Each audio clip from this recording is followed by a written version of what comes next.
અમદાવાદ મહાનગરપાલિકાને વિપક્ષો અને પશુપાલકો ઢોર ડબ્બામાં ગાયની માવજત મામલે ઘેરી રહી છે। ત્યારે આમ આદમી પાર્ટીના કાર્યકારી અધ્યક્ષ કૈલાસચંદ્ર ગઢવીએ આ મુદ્દે તંત્રના અને સરકાર ઉપર આરોપ લગાવ્યા છે। જો કે બીજી તરફ તંત્ર દ્વારા સબ સલામતના દાવા કરવામાં આવી રહ્યા છે। મહાનગરપાલિકાના ડેપ્યુટી મ્યુનિસિપલ કમિશનર મિહિર પટેલે દાણીલીમડા સ્થિત ઢોર ડબ્બાની મુલાકાત લીધી હતી।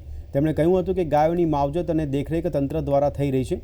20 ટન જેટલું ઘાસ અને પાણી તેમજ સારવારની પણ વ્યવસ્થા છે।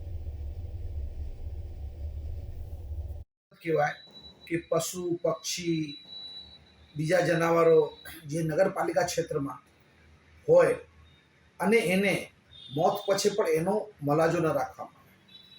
સરકારી આયોજન પ્રમાણે 60,000 રૂપિયા હર મહિને આપવાની પણ વાત છે, જે ક્યાંક સરકાર એમાં કાચી પડે છે।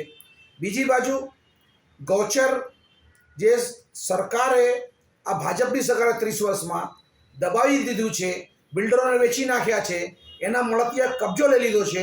ત્યાં કંક્રીટના જંગલ ઊભા થઈ ગયા છે, જેના કારણે માલધારીઓને પોતાની ગાય ભેંસ રાખવાની જગ્યાઓ મળતી નથી।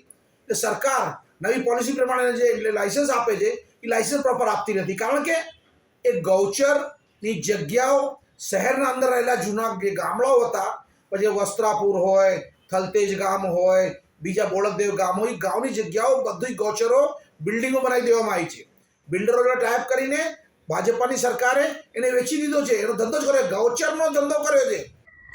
રસ્તા પર રખડતા પશુઓને નિયંત્રિત કરવા માટે અમદાવાદ મ્યુનિસિપલ કોર્પોરેશન દ્વારા 1 સપ્ટેમ્બર 2023થી પશુ ત્રાસ અટકાવ નિયંત્રણ પોલિસી લાગુ પાડવામાં આવી છે અને અમદાવાદ મ્યુનિસિપલ કોર્પોરેશનના સીએનસીડી વિભાગ દ્વારા આ પોલિસીનો ખૂબ જ પ્રભાવી રીતે અમલ થઈ રહ્યો છે। પાછલા 3 મહિનામાં જ્યારથી પોલિસી લાગુ પાડી છે ત્યારથી અંદાજિત 7,000 કરતાં વધારે રખડતા પશુઓને પકડીને ઢોર ડબ્બામાં પૂરવામાં આવ્યા છે। એક જો સામાન્ય વિશ્લેષણ આપને કહું તો અમદાવાદ શહેરમાં જે રખડતા પશુઓની ફરિયાદો નાગરિક 155-303 જે અમદાવાદ મ્યુનિસિપલ કોર્પોરેશનનો નંબર છે એના ઉપર કરી શકે છે।